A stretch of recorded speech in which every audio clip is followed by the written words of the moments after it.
Hey guys, so I just want to start by saying I am so grateful for all 10k of you. Like every single person that has subscribed, everyone that even just watches my videos, whether you're subscribed or not, I am grateful. But to every single 10,000 of you that are subscribed, let me just first of all just say thank you. Like genuinely thank you from the bottom of my heart. Now, let me not waste any time and get straight into the video. So I record on my phone, so I have the questions printed out just so it's easier for me to read.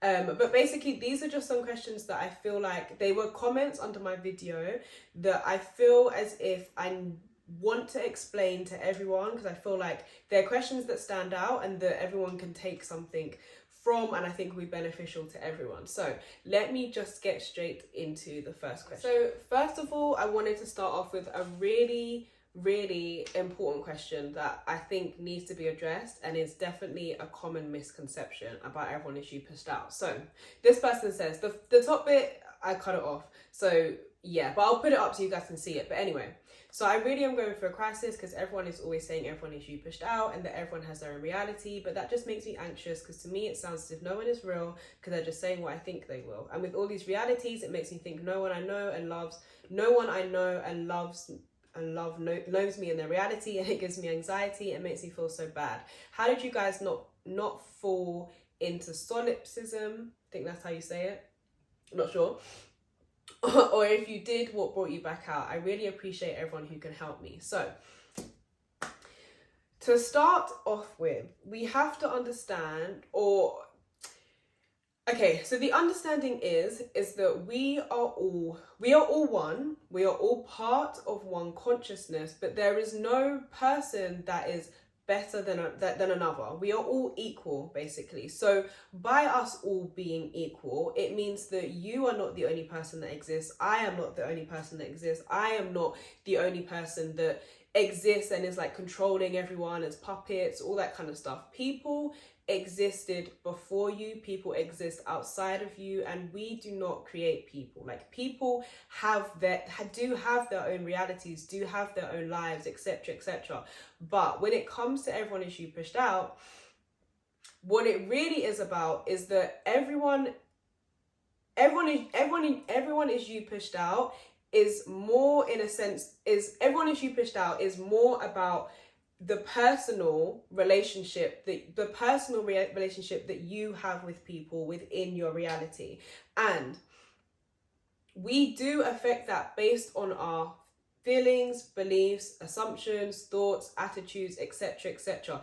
It's about how people interact with you within your reality based on your perceptions of yourself, based on basically how you treat yourself, how you think of yourself, and also the role that you play, for example. So when I say the role, if in your mind and to you play the role of someone that, you know, is timid, is shy, or is a victim, etc, etc, then the people around you are going to reflect that back to you based on your feelings, your assumptions, your beliefs, etc, your attitude, your self-concept. It's about the personal relationships that we have with people. Now, we do also influence other people outside of us because we are part of the same one consciousness, but it doesn't mean that we create other people. Like other people have lives outside of us. So you can have a friend that to you, but like when it comes to your relationship with that person, to you, based on your own self-concept, how you think about yourself, how you treat yourself, your role, and also your feelings and your assumptions about that particular person, they can be one way with you, so they can be an amazing friend, etc, with you. But then there's another person who thinks of that person differently based on their own self-concept, based on what they expect of people, etc, and therefore that person is going to be that way with that person. It doesn't mean that you just create that person and that's it. Like people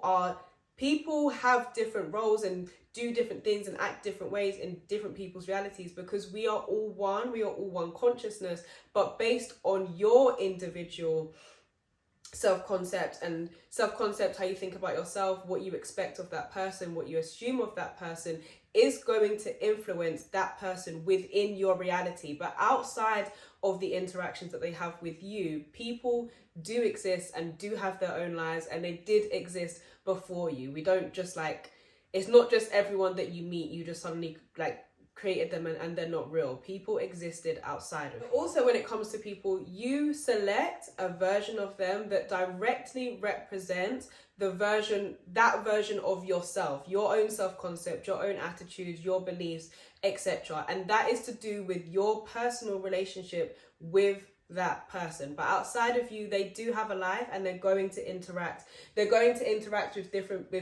different people differently. You're not the only person that exists. You don't create people. We all exist, but we all are part of the same consciousness. So we do have influence on other people, and other people also have an influence on you. Now, this leads me into another question that I got regarding, more of like a statement that I got, but regarding free will. So let me just read it out to you. So this question was on my Everyone Is You Pushed Out video. So they said, why would you believe that nobody has free will? Do you not know when you reject free will, you make yourself a slave? No, ma'am, you don't have the power over another person. That's control and manipulation. You're entitled to your opinion, but such practices end badly, and attempt it with the right person and they're aware you're doing it. Okay, yet again, you're entitled to your opinion, but get ready for the backlash and your own demise. So again, this is another thing with this whole concept that I completely understand, that when I say it can be triggering for people, and it can lead people to feel as if they have no power, that they are just pawns in other people's lives. How can you say that you don't have any free will, etc., etc. So I completely forget it. I completely understand it, and this is why I wanted to address this. So when it comes to free will, the only free will that we truly have is the decisions, the states within our minds. That is the free will that we have. We have the free will to be able to create whatever states we desire in our mind, to be able to think whatever thoughts that we want to think, to be like, we have the free will to be able to decide what states we experience and what we are going to create. But because of Everyone Is You Pushed Out, so like the previous question, we do influence others and others influence us. So I think what needs to be understood is that free will, free will is your ability to be able to decide your state. So that is what free will is. So yes, we have free will in terms of, being able to decide our states, being able to decide the thoughts and everything that's going on in our mind, our states, and what we want to create and what we want to experience. But we are also influenced by others, and we also can influence others because Everyone Is You Pushed Out. And like I said, based on the previous question, it's to do with your personal relationship to people. We have influence over others, others have influence over us, but it's not to be mistaken that we can only influence people in relation to us, basically. So now on to the next question. This is a good question actually, about like assumptions and all that kind of stuff. So this person says, but what about situations where you assume something bad that turns out to be positive? For example, sometimes you think you failed an exam, but in the end you passed. According to the law of assumption, however, you should have manifested the failure. So again, this is a very good question and topic, because I feel like the word assumption can be misinterpreted. Okay, so when it comes to even me saying about like your assumptions create your reality, what you assume, you believe, etc., etc., it's about those things that you focus on and you persist in. So just a thought, like you just doing an exam and then just thinking, oh, like I failed that exam didn't go well, I'm not going to do good, etc., etc. Thoughts themselves don't create. And this is something that different people will tell you different things, etc. But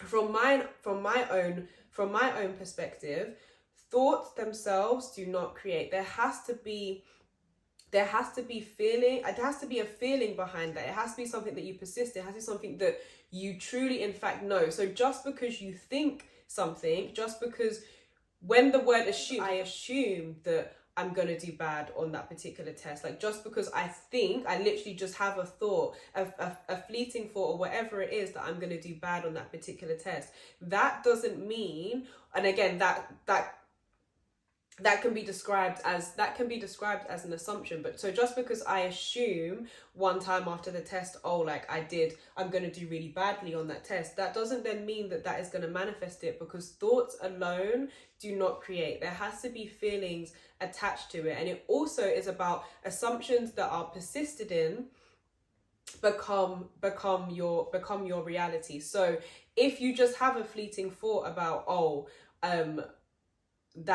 that test went really bad, I'm not going to do well on that test, etc., etc., that itself is not going to manifest. It's about the inner deep knowing. So yeah, so it's all about feeling as well. Like, Neville Goddard has a whole book on feeling is the secret. There has to be feeling attached to that assumption as well, like an inner knowing, not just like a fleeting thought or do bad or whatever. So yeah, on to the next question.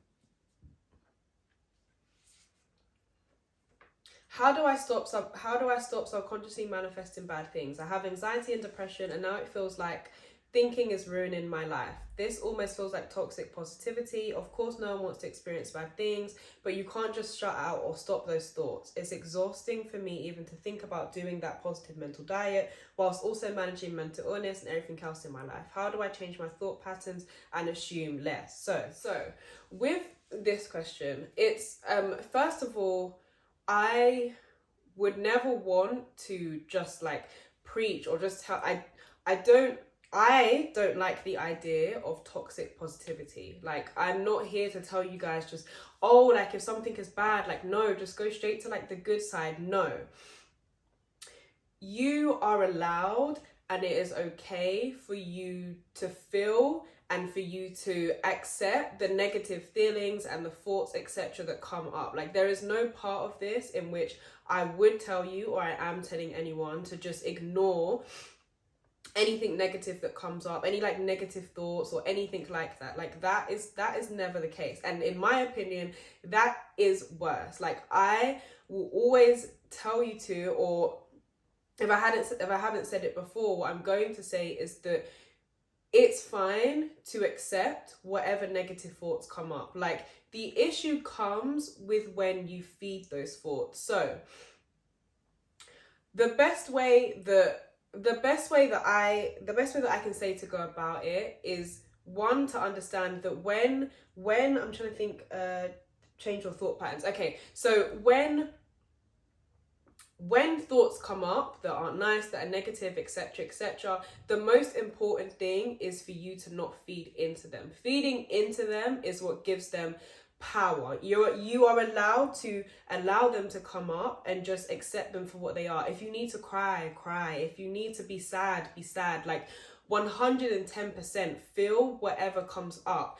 But the key thing, and like the subtle thing, the most important thing, is to not to feed into those things. Now, if you allow yourself to be completely aware of everything that your mind is doing and how you are creating and sustaining a particular reality, obviously you come to understand that it is the contents of your mind that is creating things that are undesirable for you. Once you truly get that understanding, like, and it's something that honestly you have to experience it for yourself. Take a week, a month, like however long it needs to take you for you to really, really see for yourself how the contents of your mind is creating your reality. Once you see that for yourself, where I might say in videos, or where I have said about like directing your mind into what is desirable, that comes from an understanding of when you can see what your mind is doing and what you are experiencing, you will understand that thinking about the undesirable and having the understanding about what you do in your mind and what it creates, it will no longer make any sense for you to even entertain or to even go down that path of anything that is negative. So when I talk about directing your mind to the desirable, that is what it means. But that comes with understanding at a stage that whatever stage that someone is at, 100% accept whatever it is that you are feeling. Now when it comes to changing your thought patterns, this is something that you have to persist in. Your thought patterns will eventually change, but you have to persist in whatever it is that you want your new thought pattern to be. Like, I think there's another question similar to this, but what our ego and our mind likes to be comfortable. So whatever it is you're trying to change, those thoughts are going to come up that are going to want to keep you wherever you are at. But the main thing that you need to do is continue to persist and understand and know, and just don't entertain those feelings that go against it. Because like I said, it will come from understanding when you see how the contents of your mind creates, but it's something that you need to do for yourself. But it will become a lot easier once you allow yourself to be fully aware of what you're doing in your mind and how that then translates into what you experience in your reality. But the main thing initially is persist, and 100%, like, for everyone that is here, I 110% will advise you guys to become aware of your mind and how you create. Like, there is nothing better than that. There's nothing better that is going to teach you than yourself and your own experience. So yeah, this leads on to so the other question it led on to was someone that said, I love this video, can you make a video talking about intrusive thoughts while manifesting? I do have a video on this talking about intrusive thoughts.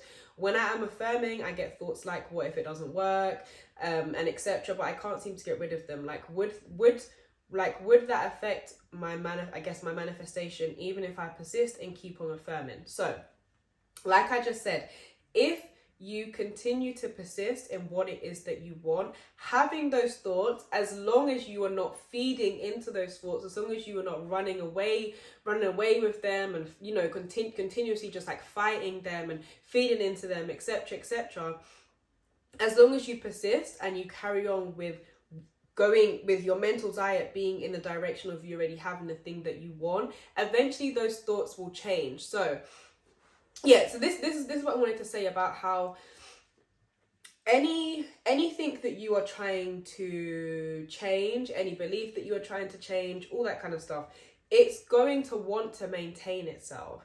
And don't always see this as a bad thing, because this means that when you do eventually change your state, when you do eventually change what you believe about yourself, what you believe that you can experience, all that kind of stuff, when you do eventually change it, it's going to try and maintain itself in the exact same way that these undesirable things are. So understand that when those thoughts are coming up, it's just that belief trying to maintain itself. It's just that part of your ego trying to maintain itself because it is comfortable. So it's going to keep bringing up those thoughts, etc., until your state changes, and that comes with persistence. So always just persist, and know that when you eventually persist and you have this new belief, this new thought pattern, etc., that as well is also going to want to protect itself, and that is not a bad thing. It's just something that you have to push through. But as long as you do not feed those negative things and what if it doesn't work and all the doubts and all the fears, etc., then yes, what you are persisting in, whatever you're trying to manifest, as long as you persist, then you can have it. Those thoughts will have no effect upon them, because it doesn't need to, as long as you choose to not focus on. And I basically just answered this, but another person just basically worded the question is, loves your video, Han, just one question. How do I change my inner voice, subconscious, call it whatever you want? It would agree with the thing that I desire and I'm trying to manifest. For example, I'm trying to manifest a relationship with my specific person. I speak to that person very rarely, close to never, and because of that, no matter how hard I try to believe my manifestation, deep down in my heart, I know it won't happen. How do I fix that? So first of all, like I said before, changing that inner voice, changing the thoughts that come up, etc. That will come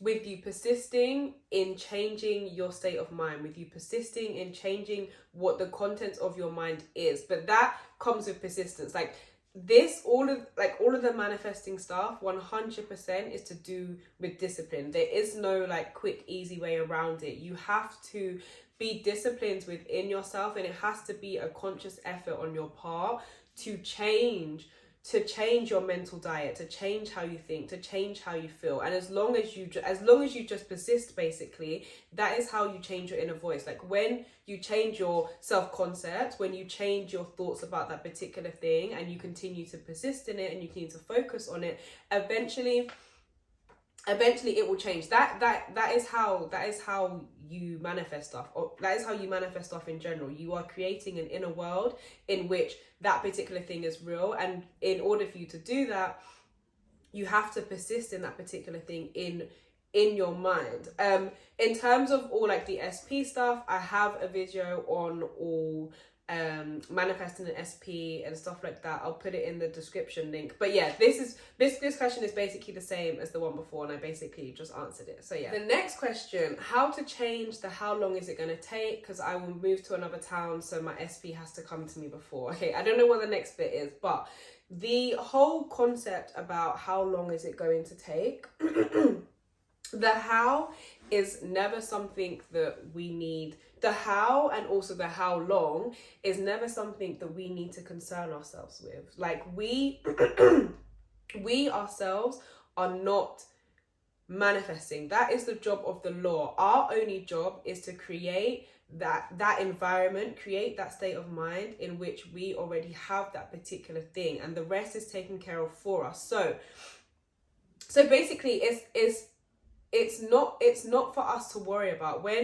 When you're able to understand that your only job, like whatever, is to create the state of mind in which that thing already exists, and persist in that, and to know that like the only thing we ever should be trying to manifest is the belief that we have that particular thing. And that is by persisting in it in our mind, doing whatever technique.